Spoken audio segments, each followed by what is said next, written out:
Are moms set up to be better parents? Well, let's talk about that. How's it going, everybody? My name is BJ, and I'm one of the educators here with My Choice Education. And today we're going to talk about motherhood and fatherhood, and we're going to talk a little bit about kind of the neurochemical reactions that happen throughout pregnancy and parenthood to kind of just examine what goes on, because there's a lot of really cool things that happen that kind of play into this parenthood, setting us up to be parents on a chemical level.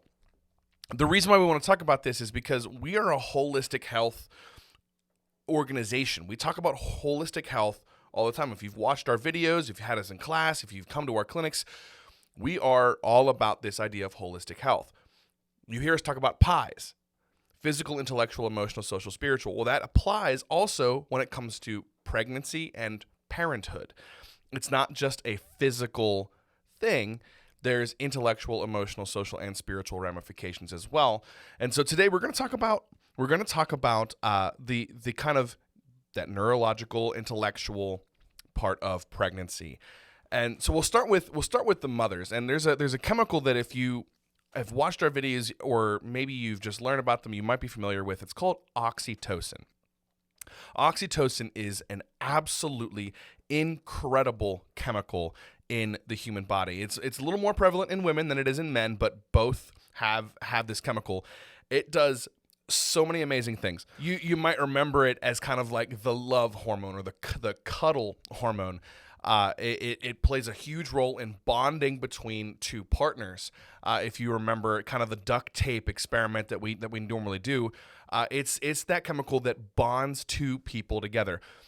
In pregnancy, it continues to work in that bonding, not only between the partners, but between the mother and the offspring as well. When you fast forward to the labor process, the birthing process, oxytocin, along with another chemical called prolactin, actually work together to initiate the labor process, to start the dilation of the cervix. The cervix, which is kind of the canal that the baby has to come through. In order for the baby to pass through it, it has to dilate or expand to about 10 centimeters. And it is oxytocin and prolactin that actually kickstart that process and allow that to happen. And throughout that process, oxytocin is also working to keep the mother from bleeding out. So it's working on keeping everything where it's supposed to be throughout that process. It also works as a natural painkiller and a natural kind of like a blocker. Basically, there's something in mothers that during that pregnancy process, it's a traumatic. Sometimes it's painful. There's a lot of things going on, but oxytocin works in the brain in mothers to kind of prevent them from not necessarily feeling the pain, but they can forget the pain. They become overwhelmed and elated at that process, at the end of that process, to the point where they almost forget that trauma that their body just went through that stress, because now they're in this process where they have their baby and the oxytocin is flooding their brains and making them feel this elation and this joy and this happiness because of the baby that they have and the bonding that they're getting to experience now, that helps them kind of forget the pain that they just went through. In addition to kind of some of the labor process, we want to talk about breastfeeding and breast milk, which oxytocin plays a huge role. This bonding that continues to happen throughout not just the pregnancy, but after pregnancy. Oxytocin is extremely prevalent during breastfeeding. It's a great time for bonding between mother and child. That eye contact that happens through breastfeeding, the skin-to-skin contact, it is one of the highest levels of oxytocin that a woman gets to experience. But on top of that, this process of breastfeeding, I just want to it's a little bit of a side tangent because breastfeeding is just so amazing. So not only is it a key part of bonding, but there's an amazing process that happens through breastfeeding that actually is meant for the baby's health. Breast milk is unique, and it's actually every batch of breast milk is unique. And the more we learn about breast milk and the more that we learn about that process, we're finding more and more amazing things that go on through that process. And one of the things that science has kind of led us to believe, it's not totally proven, but they tend to believe that the process of breastfeeding the nipple and all of those nerves and all of those things in there are actually able to read the saliva of the baby. So the saliva sends signals into the mother that cause the body to create a fresh set of milk that provides whatever the baby is lacking, whether that be in nutrients or different types of vitamins. And if the baby is sick, that next breast milk batch can actually have antibodies and things that help fight against that virus, almost acting as a natural medicine for the baby. It's an absolutely amazing process. So understanding that process and seeing how oxytocin plays a huge part in bonding mother to child through not only pregnancy, but after birth, through breastfeeding and skin-to-skin contact and the eye contact and all those things. Seeing all those facts and hearing this, you might think, and I think it's a popular belief that, well, yeah, mothers have the leg up on dads. They have a better bond with their kid, and so they kind of have the advantage in parenthood, right? Does that make them better parents because they have all of these things?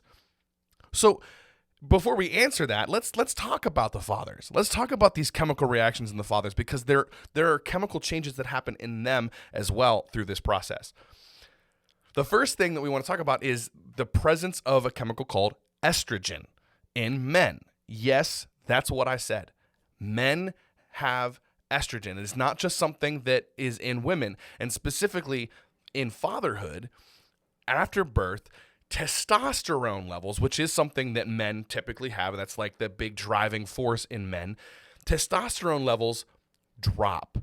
And there's a chemical called aromatase that causes this process to happen, that the testosterone levels drop and are actually replaced with estrogen and prolactin, causing this reaction in fathers to become more, kind of more motherly, more nurturing. It draws them to their kid to protect and nurture more than their manliness necessarily, which is kind of a weird term, but it draws them to their child in more of this motherly way. And what's necessary to understand here is this is something that happens in fathers that are emotionally involved. When a father is emotionally involved throughout the pregnancy, is committed to the child and to the mother, whether that be because they're husband and wife or they're in a long-term committed relationship and the father is emotionally connected, that's when these chemical reactions happen. If the father is disconnected, the chemical reactions are going to be different, or maybe even non-existent, whether it's because they leave, or maybe they're a working father and they're away from home a lot and they're not as connected. Those chemical reactions can be affected, but an emotionally involved present father will have these chemical reactions happen. Much like the mothers, oxytocin plays a huge role in bonding the father to his offspring, but it's gonna happen differently. We talked about how the process of breastfeeding is one of the things that connects a mother to their child. Fathers don't get to do that. That's not something that men are capable of doing. So oxytocin presents itself in a different way. The levels of oxytocin actually spike more for men when they are playing with their kid. They're having that skin-to-skin contact, but dads like to wrestle and rumble and tumble with their kids. During that time, that's when oxytocin levels spike for both father and child. And so there's different types of events that cause these chemical reactions, but the chemical reactions happen nonetheless, causing this bonding that will not only have the father enjoy their offspring, but actually create this paternal fatherly instinct to protect and defend their child and nurture their child to ensure their safety throughout their childhood and beyond. So to address the question of whether mother or father is better set up and has like the natural chemical wiring for parenthood, the mothers have an earlier advantage in that. That's definite for sure, because they have that time where they're in the womb and they have that early breastfeeding and they have those chemical advantages. However, science has kind of proven that after about 4 months of being emotionally involved, the father's chemical bonding process, the rewiring that happens in the brain, catches up to the mother, and they end up being on a level playing field, having similar bonding experiences, having similar chemical reactions in their brain. So in the long run, no, there really is no advantage to being mother or father. Their chemical bond ends up being the same after a certain amount of time once the father gets a chance to catch up. Now, what's interesting to note, this does not necessarily mean that mother or father will be a good parent. This really has nothing to do with parenting. This is chemical bonding and reaction, which can support parenting, but parenting is a skill set. There are things that you need to learn to be a parent. You may be able to bond with people, but not know how to be a parent. And so when we talk about our mothers or fathers better parents, there really is no way to determine who's a better parent. In fact, they're equally set up to not know how to do it instinctively. That's why there's so many classes on parenthood. That's why there's so many resources to learn how to be parents and things to discuss about parenthood, because it's a learned process. It's a learned skill.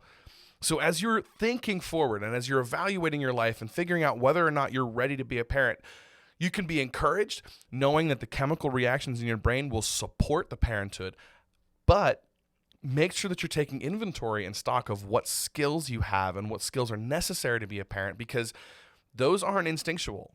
We need to have a learned process, a learned skill towards parenting. And if you talk to anyone who's a parent, you'll discover that is a process that is an ongoing thing that you learn as you have children, and you kind of grow in that and adapt from child to child. And as that child goes through developmental stages, parenting shifts and changes and grows as you invest in your child. So if you find yourself in the situation where you're a teenager and you're pregnant, or you are a teen parent, or if you're just a parent and you kind of feel like you're lost and you don't understand what to do or how to do this thing called parenthood, motherhood, fatherhood, you can take heart. Know that the natural wiring in your body is meant to support and help you, and also know that there are resources to help you. We at My Choice, we have parenting classes. We have different types of resources to help come alongside you and educate you and equip you and empower you to be the best parent that you can be. So don't hesitate to reach out to our clinic. If you haven't already downloaded the My Choice Plus app, there's going to be tons of resources on there in regards to parenthood and different resources and references to give you as much information as possible so that you can be the best parent that you can be.